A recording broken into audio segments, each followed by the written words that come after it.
श्री गणेशाय नमः। नीलांबुज श्यामल कोमलांगम सीता समारोह पितवाम भागम पाणो महासायक चारुचापम नमामि रामम रघुवंशनाथम। प्रहलाद नारद पराशर पुंडरीक व्यासांबरी शुक शौनक भीष्म दाल्यभ्यान रुक्मांगदार्जुन वशिष्ठ विभीषण आदीन पुण्यानिमान परम भागवतान स्मरामि। शुरू करते हैं। इस वीडियो में हम लोग 130वां छपे पढ़ेंगे श्री भक्तमाल का, जिसमें हम लोग श्री मानदास जी के बारे में पढ़ेंगे। गोप्य केली रघुनाथ की श्री मानदास परगट करी, करुणा वीर सिगार आदि उज्ज्वल रस गायो। पर उपकारक धीर कवित कविजन मन भायो, कोशलेश पद कमल अनन दासत व्रत लीनो। जानकी जीवन सुजस रहत निस दिन रंग भीनो, रामायण नाटक की रहस्य युक्ति उक्ति भाषा धरी। गोप्य केली रघुनाथ की श्री मानदास परगट करी।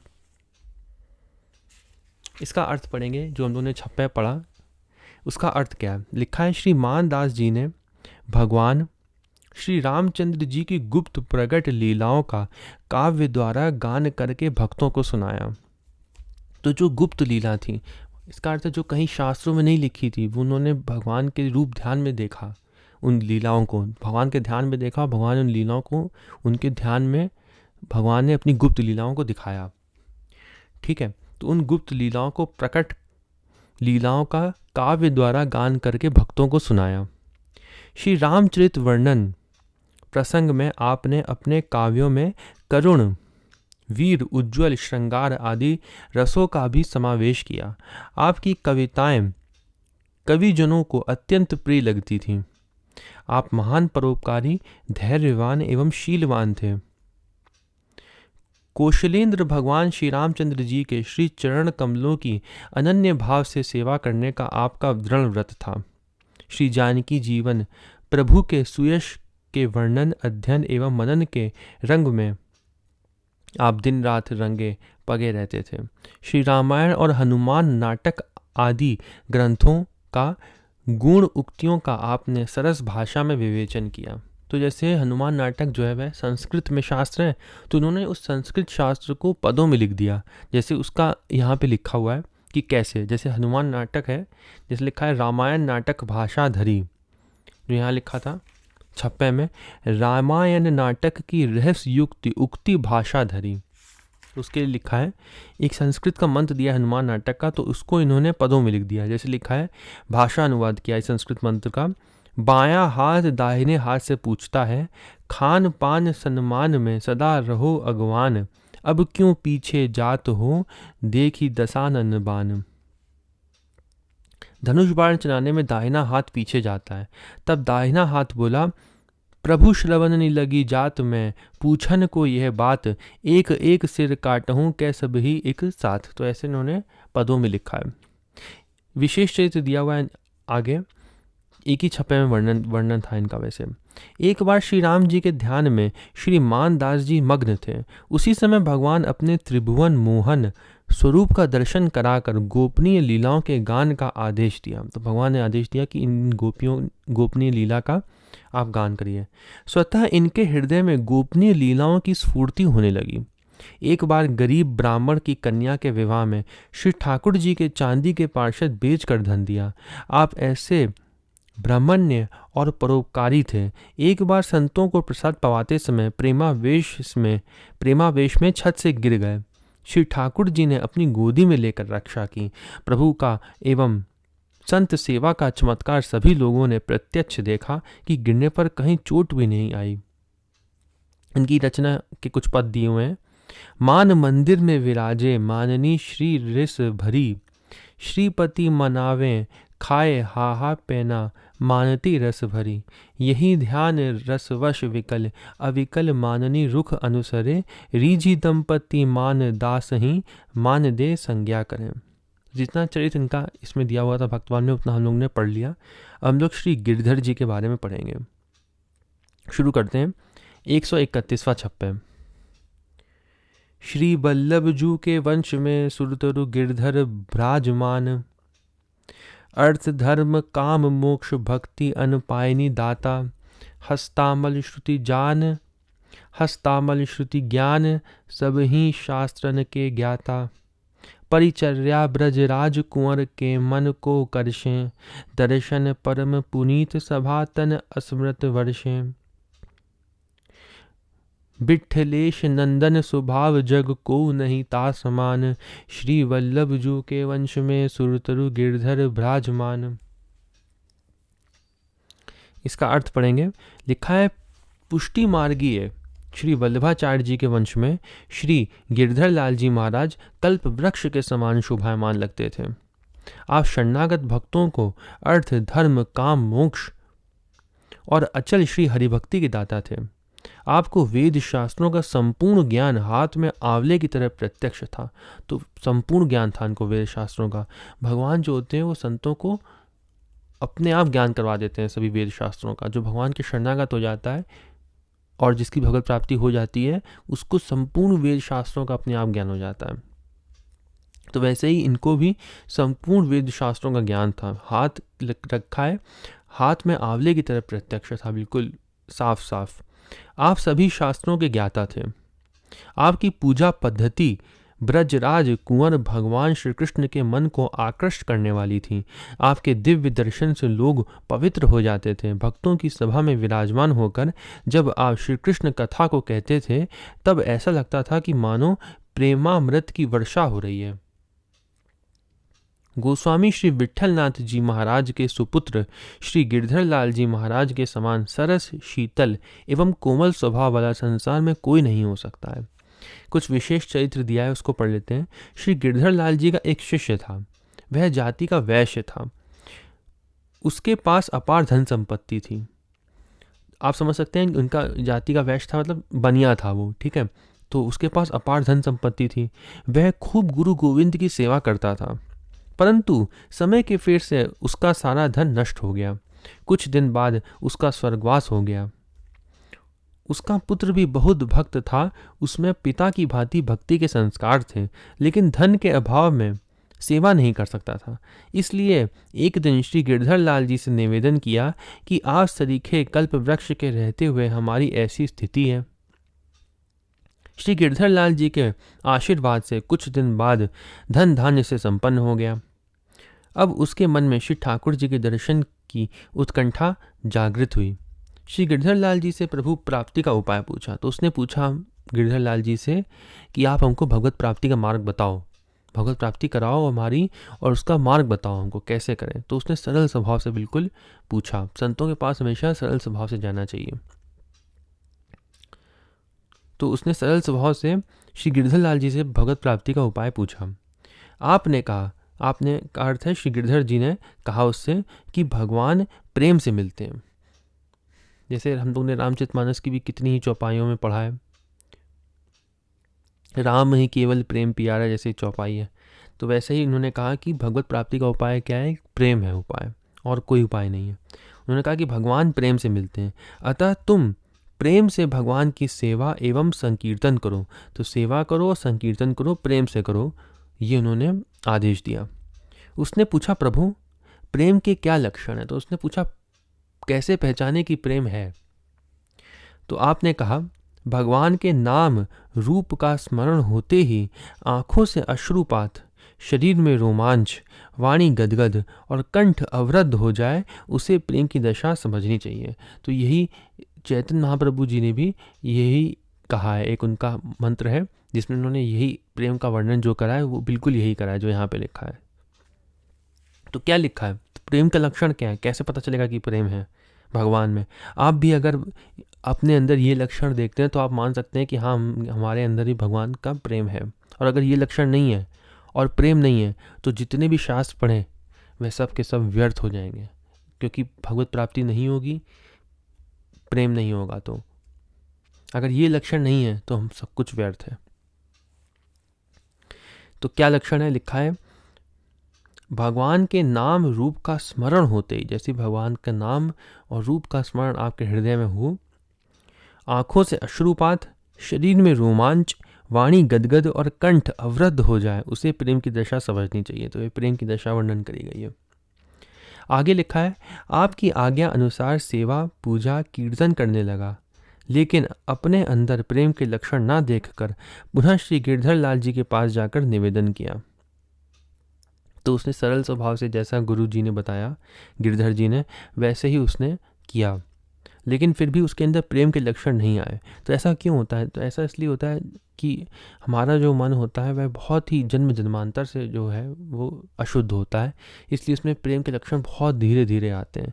लेकिन जब गुरु जो है वह अपने पुण्य जो होते हैं, अपने पुण्य, कुछ लोग ऐसे कहते हैं इस बात को कि अपने पुण्य दे देते हैं, या फिर कुछ लोग ऐसे कहते हैं कि कृपा कर देते हैं। तो जब गुरु जो होते हैं वो कृपा कर देते हैं, जैसे और भी संतों ने कहा है कि गुरु सिफारिश कर देते हैं भगवान से, तब अधिक समय में जो भगवत प्राप्ति होनी थी 10,000 साल तक जैसे करता जो था वैश्य का पुत्र, तब इसको प्रेम उत्पन्न होता, लेकिन गुरु की कृपा से वह एक ही जन्म में हो जाएगा।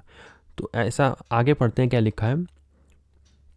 आपकी आज्ञा अनुसार सेवा पूजा कीर्तन करने लगा, लेकिन अपने अंतर प्रेम के लक्षण ना देखकर पुनः श्री गिरधर लाल जी के पास जाकर निवेदन किया। तब आपने कृपा करके, गिरधर जी ने कृपा करके उसे हृदय से लगा लिया, जिससे उसके अश्रुपात आदि होने लगे। तो प्रेम के लक्षण दिखने लगे। फिर संत ने कृपा कर दी ना, इसलिए तब उसको प्रेम मिल गया भगवान का। आगे लिखा है, श्री ठाकुर जी एक झलक देकर अंतर्धान हो गए, लेकिन फिर भी भगवान ने दर्शन दिए, लेकिन फिर दर्शन दे के अंतर्धान हो गए। शिष्य के व्याकुल होने पर श्री गिरधर लाल जी ने पुनः दर्शन देने के लिए प्रभु से आग्रह किया। फिर जब व्याकुल हुआ तो उसने गुरु जी से कहा, और फिर भगवान से पुनः दर्शन देने के लिए गुरु जी ने कहा। भगवान ने कहा, इसने अपराध किया है, जिससे अब मेरा इसे दर्शन नहीं हो सकता है। तो हम लोग भी ऐसे ही अपराध कर देते हैं, इसलिए भी हम लोग भगवान की दर्शन नहीं होते हैं। जो भगवत प्राप्त संत जो होते हैं और जिनकी भगवत प्राप्ति होती है, वे कोई भी गलती नहीं करते हैं, तब भगवत प्राप्ति होती है। एक भी अगर आपने गलती कर दी तो नहीं होगी, बिल्कुल शुद्ध होना चाहिए ना, इसलिए। तो लिखा है, भगवान ने कहा, इसने महा अपराध किया है, जिससे अब मेरा इसे दर्शन नहीं हो सकता है। इसकी पत्नी वैष्णव सेवा करती है और ये उसे फटकारता रहता है, ये इसका महा अपराध है। वैश्य ने प्रतिज्ञा किया कि आज से मैं उससे कुछ नहीं कहूँगा। तब भगवान ने पुनः आकर साक्षात दर्शन दिया। तो इससे हमको भी सीख लेनी चाहिए कि हमको भी कोई गलती नहीं करनी है। भगवान अगर नाराज हो जाते हैं फिर वो दर्शन इसलिए नहीं देते हैं। आगे पढ़ेंगे हम। अब जितना गिरधर जी का चरित्र दिया था वहीं पे समाप्त होता है। हम लोग पढ़ेंगे 132वां छप्पा श्री भक्तमाल का, जिसमें हम लोग श्री गोसाई गोकुल नाथ जी के बारे में पढ़ेंगे। श्री वल्लभजू के वंश में गुण निधि गोकुल नाथ अति, उदधि सदा अक्षोभ सहज सुंदर मित भाषी, गुरुवत्तन गिरिराज भलपन सब जग साशी। विट्ठलेश की भक्ति भयो बेला दृढ़ ताके, भगवत तेज प्रताप निमत नरवर पद जाके। निर्वलीक आशय उदार भजन पुंज गिरधर रति, श्री वल्लभ जू के वंश में गुण निधि गोकुल नाथ अति। श्रीमद वल्लभाचार्य जी के वंश में अर्थात श्री वल्लभाचार्य जी के पौत्र एवं श्री विट्ठलनाथ जी के चतुर्थ पुत्र श्री गोकुलनाथ जी सद्गुणों के निधान थे। वे शुभित न होने वाले समुद्र के समान अविचल, गंभीर तथा सहज सुंदर थे। सर्वदा मधुर, सत्य एवं आवश्यकता अनुसार बोलने वाले थे। तो लिखा है वाणी में कौन कौन सी चीज़ें होनी चाहिए। देखिए लिखा है कि मधुर बोलना होता है, कड़ू वचन नहीं बोलने होते हैं कभी भी, क्योंकि इससे कोई ना कोई दुखी हो जाएगा किसी का मन, और भक्त लोग कभी किसी के मन को भी दुखी नहीं करते हैं। तो इसलिए सदा मधुर वचन बोलें, इससे हमको ये सीख मिलती है। सदा मधुर वचन बोलें, सदा सत्य बोलें और आवश्यकता अनुसार बोलें। केवल 3 बातें होनी चाहिए वाणी में। मधुर बोलें, सत्य वचन बोलें और आवश्यकता के अनुसार ही बोलें, अधिक ना बोलें। भागवत में भी लिखा है कि जिनको अधिक बोलना अच्छा लगता हो वे अधिक से अधिक नाम जप करें। आगे लिखा है, आपका विशाल सुंदर एवं दिव्य शरीर श्री गिरिराज गोवर्धन के समान दर्शनीय था। सारा संसार आपके भलप्पन का साक्षी है। आप अपने पिता श्री विट्ठलनाथ जी के भक्ति समुद्र की सीमा बांधने वाले सुदृढ़ किनारे के समान थे। आप भगवत विभूति थे, बड़े तेजस्वी एवं प्रतापी थे। अतः बड़े बड़े राजा महाराजा श्रेष्ठ व्यक्ति आपके श्री चरणों में अपना सिर झुकाकर सादर नमस्कार करते थे। तो यहाँ लिखा है, भगवत तेज प्रताप, आपके भगवत तेज के प्रताप के सामने नमित नरवर पद जाके बड़े बड़े राजा महाराजा भी झुकते थे। तो इसके बारे में हम थोड़ा सा पढ़ेंगे आगे। लिखा है, आपका हृदय परम पवित्र था। आप निर्विकार मन बुद्धि वाले, परम उदार और भजन भाव की राशि थे। ये जो लिखा है भजन भाव की राशि थी, इसका अर्थ है कि बहुत अधिक भजन और भजन भाव रखते थे। राशि इसको कहते हैं बहुत अधिक जो होता है। आगे लिखा है, श्री गोवर्धन नाथ जी से बड़ा स्नेह करते थे। प्रियादास जी के कविता दिए आगे, उसको पढ़ते हैं। तो एक कथा दी हुई है कि एक बार एक धनवान व्यक्ति आपका शिष्य होने के लिए आया। वह आपके लिए लाखों रुपयों की भेंट लाया था। उस समय आपने उससे जिस चतुराई से बात की, श्री भक्तमाल के टीकाकार श्री प्रियादास जी कहते हैं कि आपकी उस बोलने की चतुराई पर मेरी बुद्धि एकदम रीझ गई। आपने उससे पूछा कि क्या तुम्हारी कहीं किसी वस्तु पर ऐसा स्नेह है कि जिसके मिले बिना तुम्हारा तन मन व्याकुल हो जाता है? क्या तुम्हारा माया में, मतलब भगवान में तो नहीं, संसार में तुम्हारा कुछ स्नेह है जिसमें वो चीज़ तुमको ना मिले तो तुम्हारा तन मन व्याकुल हो जाए?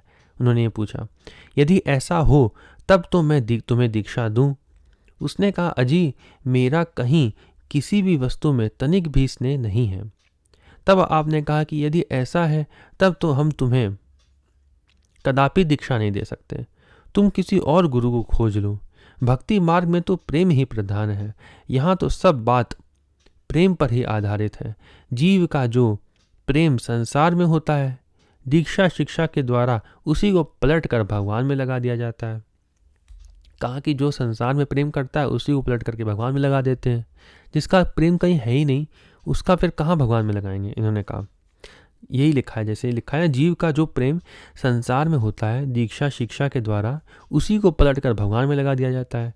जब तुम्हारे हृदय में कहीं प्रेम है ही नहीं तो तुम भगवान के प्रेम में कैसे सराबोर हो सकते हो?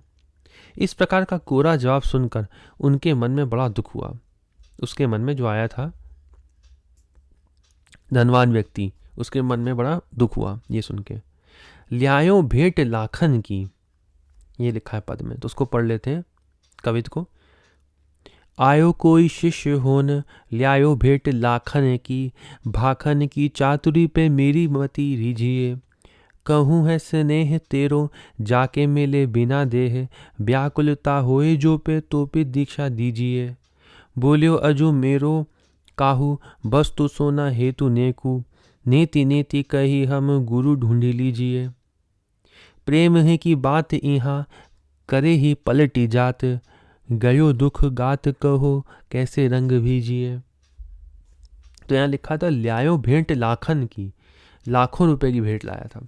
एक व्यक्ति धन के अभिमान में था वो, गोसाई श्री गोकुलनाथ जी को 1 लाख रुपये का लालच दिखाकर शिष्य बनना चाहता था। उस व्यक्ति का किसी में प्रेम ना देखकर शिष्य नहीं बनाया, क्योंकि जिसके अंदर प्रेम है ही नहीं वह भगवान से प्रेम कर ही नहीं सकता। जो अभिमान में है जो, और कोई प्रेम भाव है ही नहीं जिसके अंदर, वो भगवान में क्या प्रेम करेगा? इसलिए उन्होंने उसको शिष्य नहीं बनाया। मुहरों की थैली को सामने उड़ेल दिया और सोचा कि शायद मुहरों को देखकर लुभा कर मुझे मंत्रोपदेश दे देंगे। पैसे रख रहा था वो सामने उनके। श्री गोसाई जी मुहरों में पैर की ठोकर मारकर बोले, तुम सोचते हो कि 1 लाख भेंट देने वाला कोई चेला नहीं मिला होगा, लेकिन तुम्हें 1 लाख पर ठोकर मारने वाला जल्दी गुरु नहीं मिलेगा, उन्होंने कहा। अंत में निराश होकर वह चला गया, लेकिन उसे शिष्य नहीं बनाया। आगे पढ़ते हैं, लिखा है, कान्हा नाम का एक भंगी था। उसने परमानंद रस सागर नट नागर प्रेम धाम श्री श्याम सुंदर के प्रेम रस में अपने मन को एकदम मिला दिया था। कान्हा को दूर से खड़े होकर टकटकी लगाकर श्रीनाथ जी का दर्शन करते हुए देखकर मंदिर के अधिकारी पुजारी आदि कर्मचारियों ने श्री गोकुलनाथ जी से कहकर श्री ठाकुर जी को नीच की दृष्टि से बचाने के लिए मंदिर के द्वार के सामने दीवाल उठवा दी, जिससे अब ना तो कान्हा जी श्रीनाथ जी को देख सकें और ना श्रीनाथ जी कान्हा को देख सकें। तब रात्रि में भक्त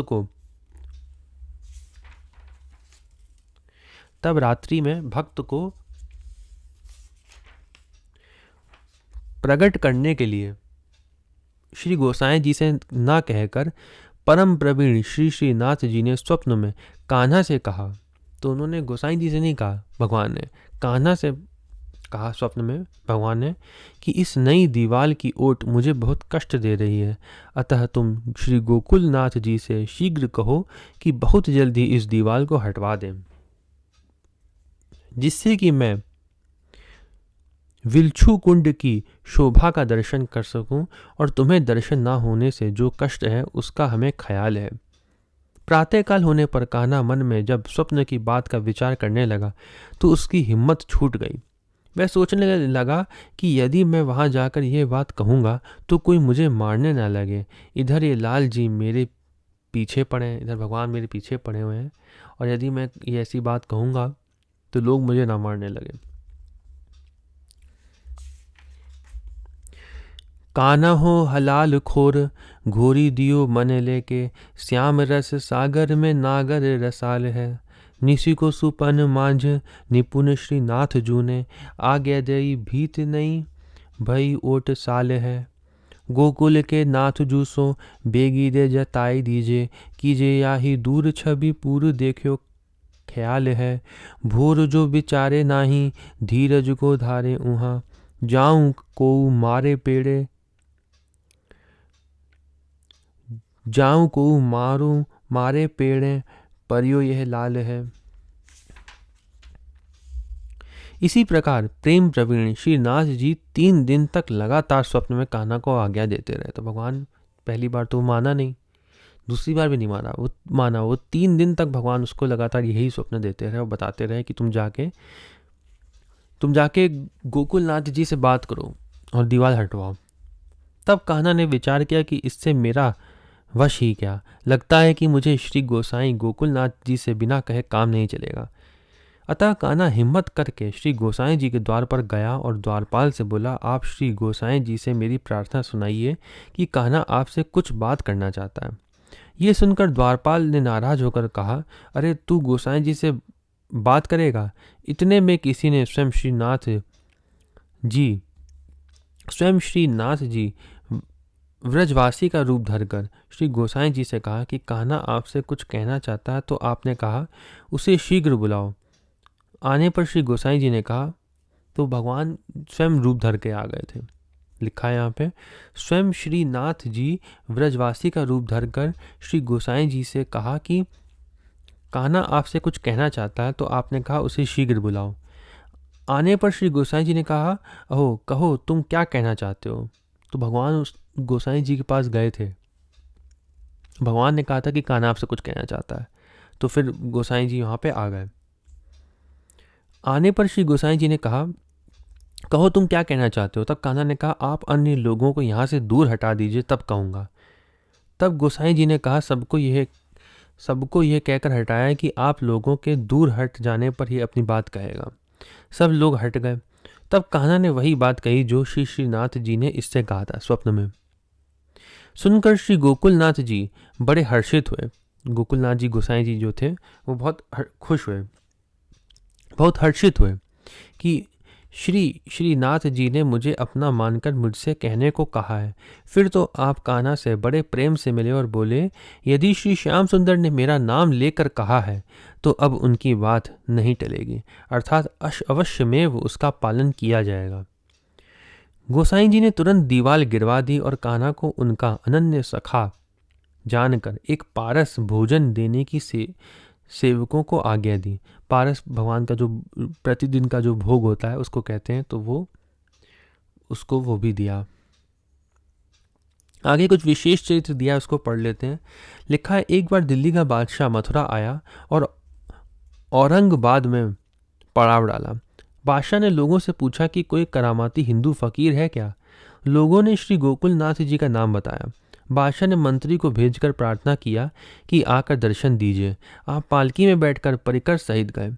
बादशाह ने हड्डियों से भरवा कर एक चबूतरा बनवाया और उसे लीप पोत कर अच्छा गद्दा, गलीचा, कंबल आदि ऊपर से बिछवा दिए।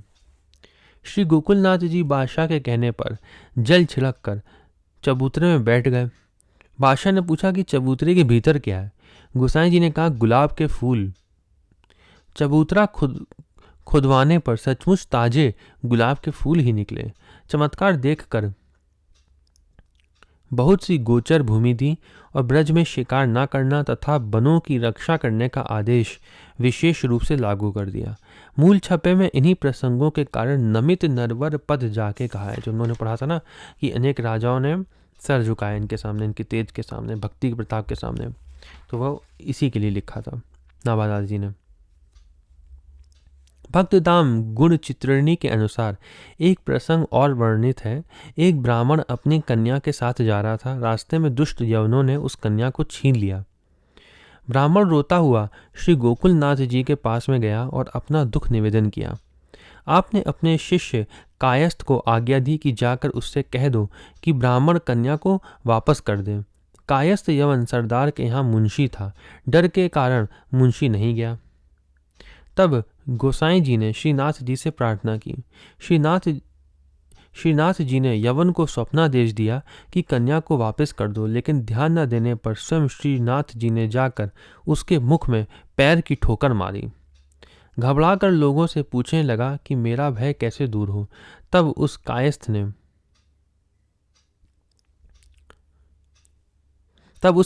ने कहा कि श्री गोकुलनाथ जी इस भय को दूर कर सकते हैं, उनके पास में चलिए। यवन श्री गोसाई जी के पास आया और अपराध के लिए क्षमा मांगी तथा कन्या को वापस देकर ऐसा अपराध ना करने का संकल्प ले लिया। श्री गोकुलनाथ जी का ऐसा अद्भुत प्रताप था। तो जितना चरित्र इसमें दिया हुआ था गोकुलनाथ जी का, और हम लोग ने दो संतों के बारे में और पढ़ा, श्री गिरधर जी का और श्री मानदास जी का। अब हम लोग ने इस वीडियो में पढ़ लिया। अगली वीडियो में हम लोग श्री बनवारी दास जी के बारे में और अन्य संतों के बारे में पढ़ेंगे। ओम नमो भगवते वासुदेवाय।